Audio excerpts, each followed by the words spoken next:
بسم اللہ الرحمن الرحیم۔ جو کوئی شخص نماز فجر کے بعد ان کلمات کو 100 مرتبہ پڑھے گا تو انشاءاللہ اللہ کے کرم سے وہ ناگہانی مصیبتوں، پریشانیوں اور بلاؤں سے محفوظ رہے گا۔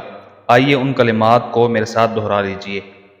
نمبر 1، سبحان اللہ العظیم وبحمدہ۔ نمبر 2، لا حول ولا قوة الا باللہ۔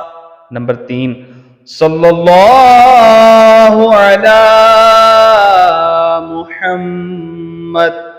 نمبر 4، اللہم اجرنی من النار۔ نمبر 5، لا الہ الا اللہ محمد الرسول اللہ۔